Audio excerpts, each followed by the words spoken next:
welcome to the next installment of our World Cup preview here on FifthStreetSports.com. I'm Nick Eber. He's Nick Webster. Well, you can see him in the box, but he's here. Comrade Tavarish Webster. Comrade. Good to have you with us here on Fifth Street Sports, Nick. We are going to be going down some favourites. We're going to look at some favourite teams, the World Cup. Last segment we did, and I hope you watched it on Fifth Street Sports, we looked at the groups. Now we're going to look at teams to watch. As we speak to you and as you start looking at the money in your wallet thinking, how can I turn these gentlemen's brilliance into money? I'm going to help you by telling you to go to betanysports.eu right now, sign up, use the affiliate code 5th Street, and you will get a 50% bonus on your deposit up to $1,000. And you can do a lot with that because there are a lot of matches coming up in the World Cup, which is kicking off very shortly. Nick, let's do it, shall we? Teams to watch. Let's start, shall we, with betanysports.eu's World Cup favorite at plus 425, Brazil. Not only home of a wax, coffee, but some terrifically good football. Some very good footballers, most notably a young gentleman by the name of Neymar, who has some unfinished business, as you can recall in 2014, hacked out of the World Cup, left the field with a broken back. He is back. He's back from injury. The metatarsal's better, and he's got the likes of Coutinho, Willian, and Gabriel Jesus to join him up front. This is the most loaded, most exciting attack in the tournament. Their only weakness, I think, the back line. Losing Dani Alves to injury was a huge blow. But Brazil, rightly the favourites because they have quality in the area that it counts. Yeah, Nick, and qualifying for them, oftentimes qualifying for the Brazilian national team can be a soap opera in and of itself. This time round, it was fairly routine. The team bonded well. I think they're coming into the World Cup with great chemistry and clearly looking like the plus 425 favourites they are. Let's go next, shall we, to a lot of people's alternate favourite at plus 465. It's just a shade a bit more of a dog than Brazil, but not by much. Let's take a look at Germany, starting up front with Mario Gomez, Thomas Müller, Timo Werner, and some incredible midfield that will make most people drool. Nick, I think it's going to be hard to tell apart in terms of which one's going to win between Brazil and Germany. Well, the current champions, they demolished Brazil 7-1 in that semi-final in 2014. Currently ranked number 1 in the world by FIFA, and rightly so. You mentioned the attacking lineup. I'm looking at Toni Kroos, Sami Khedira, Mesut Ozil, pretty quality players. Yeah. And when you think that Leroy Sané did not even make the starting squad, he's not going to be in Russia, that's an absolute stunner. On the weakness side, maybe a lack of leadership, but then again, there's so much Champions League experience within this team. If Germany aren't there, they're going to be in the semi-final. Well, that's clear. I think that's the minimum that everyone's expecting from them. That most people are expecting either Brazil or Germany to win this. Nick, very interesting. Let's go to team number 3 on the list at plus 605. This team for me is falling down the pecking order quickly. This is the always exciting, in shall we say quotation marks, Spain, tiki-taka central. An unbelievable situation happening this week as the Spanish Football Association fires their national manager because he announced that he was moving to Real Madrid at the end of the World Cup without consulting them, sends the number 3 favourites to the World Cup to their first games with no manager or a brand new manager or an assistant who takes over. Players like Sergio Ramos were very close with the previous manager. Nick, I think this may have thrown a serious chemistry wrench in the works of this Spanish team. Well, yes, Julien Lopetegui, as you, I probably difficult to pronounce, I might add. Yeah, no, it's a terrible name to pronounce, especially for English people, because you don't really give a crap about anybody else's name if it's not English. But yeah, I mean, it's really a stunning thing. I mean, Spain are playing on Friday, for crying out loud. However, when you look at the squad, Iniesta, Busquets, David Silva, Asensio, Isco, I mean, it's just ridiculous. And I haven't even mentioned your favorite player, namely Sergio Ramos. Now, Fernando Hierro, a Real Madrid legend and really a Spanish legend, played for his country almost 100 times, has come in to steady the ship. The players actually like him. And the feeling is this, Nick, because the old manager was going to be a Real Madrid, there was going to be favourites being played perhaps. Fernando Hierro comes in and he's going to bring the squad together. Supposedly, some of the papers in Spain say this actually could be a good thing. I'm not buying it, but the bookies still have Spain, at third favourites. Yeah, plus 605, Nick, I'm with you. I think it's a serious problem for them. And if you remember in the first show, I said, don't count out Portugal. We are actually bringing them in as our number 8 team. We're going to talk about them when we get to the very end. But they are in the Iberian group with Spain. That may flip-flop, and there is some terrific, terrific value if that happens. We'll tell you about that. Let's move along to a team that I absolutely love. This team for me is going to be exciting. It's young, it's athletic, it's quick. I'm talking about France, plus 645. Well, thank heavens for little girls. Yeah. But I tell you what, this team is really something to watch. Yeah, I mean, Didier Deschamps, a manager who's been there, done that. They got to the final of Euro 2016, actually on French soil, losing that game. But I think that was a great experience for some of these players. And their attack is just, I mean, it's mouth-watering. Anthony Martial, Lacazette, Griezmann, Mbappe, Giroud. I mean, it's just ridiculous. If those guys get clicking and they come together in that special French way, this team could actually be unstoppable. Yeah, it could be. This team is fully capable of winning the World Cup. And I think if you look at in terms of age, you will find this French team is a lot younger than some of the other favorites out there.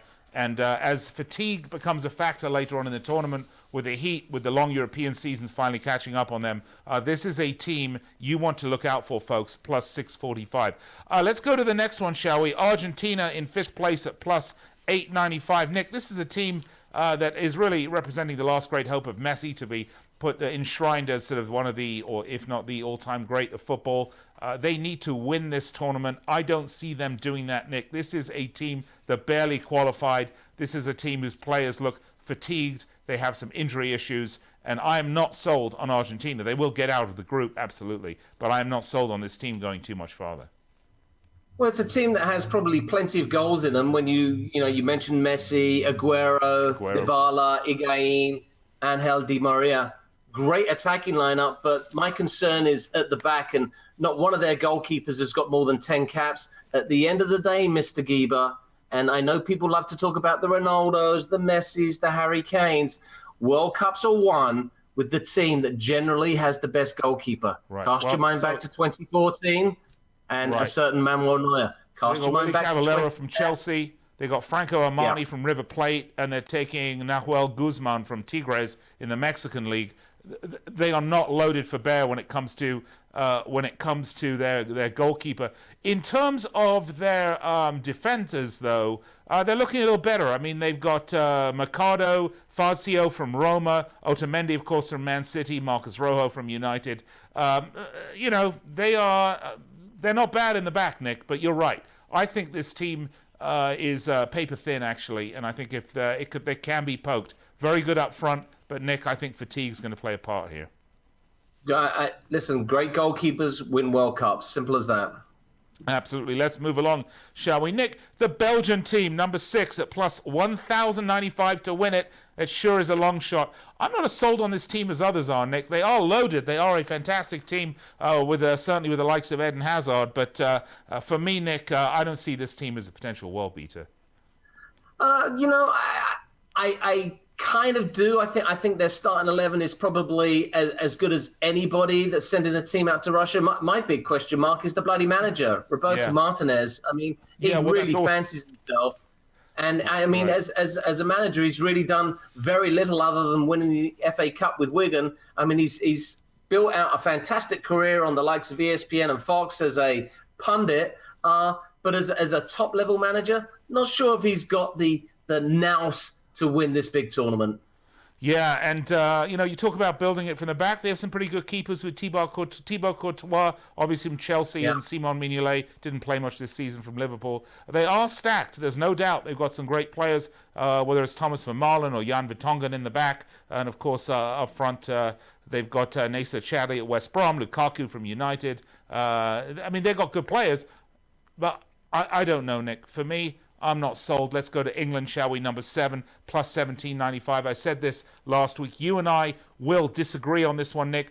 Not just that, I follow the flag, but I think England might well sneak out of this group. This is a young, energetic, fast-paced team. I don't think fatigue's going to play much of a factor here, even though they've had a lot of matches. They're just young and full of themselves and don't know what tired means. Plus a young, energetic manager in Gareth Southgate, allowing them taking the reins off. There's very little pressure on this English team to perform. And Nick, I think they could well perform with a capital P. Well, I think that's the big thing, the fact that Southgate has taken the pressure off the team and expectations are probably at an all-time low. However, those expectations are that they're going to represent the Three Lions with a certain amount of pride, which I think has been lacking from a number of teams over the last couple of decades. Yeah. I think a lot rests on Harry Kane, who's been absolutely unbelievable for Tottenham over the last 3 years. And then the young keeper, Pickford. If he performs like he has done for Everton, I'm not too worried about England. Many people I've spoken to have actually said they fancy them to beat Belgium in the group, and that would certainly set up a different route to the quarterfinals and perhaps missing out one of the big boys. Well, if I look at the midfield of this of England, I mean, they've got Dele Alli, they've got Jesse Lingard, Ruben Loftus-Cheek, Jordan Henderson, Eric Dyer, and up front they're super fast with Harry Kane, Rashford, Sterling, Welbeck. I mean, there's all sorts of speed all over the field with this team. I think some of these other teams are going to have trouble catching them. Yeah, I mean, you missed out the real lightning boys. Jamie Vardy. Oh, Jamie Vardy, of course, right? Yep. So I hate to talk about teams and national attributes, but that kind of bulldog Dunkirk spirit that England has possessed at times, I think could come in really handy here. And I really believe, and hand on the heart, I don't think a semi-final place is out of reach. All right, there you have it, our top 7. Nick, I want to throw one more in the mix here before we call it a show and to move everyone on to tell everyone to stay tuned at the website and watch the next episode as we do give you some dark horses. But Nick, I really think there's 2 teams we haven't spoken about here, both Portugal and Uruguay. Obviously, Cristiano Ronaldo is the man everybody is watching. But Nick, this Portuguese team, the current reigning European champions, everyone's saying they're a little long in the tooth. I actually like this team, and with the turmoil happening right now in Spain, for me personally, I see Portugal coming out of this potentially top of this group. Yeah, Fernando Santos has done an amazing job, and if we look at a couple of silvers, namely Bernardo and Andre, if they can give Ronaldo the kind of support that he so desperately needs, this team does have the experience of winning a major trophy.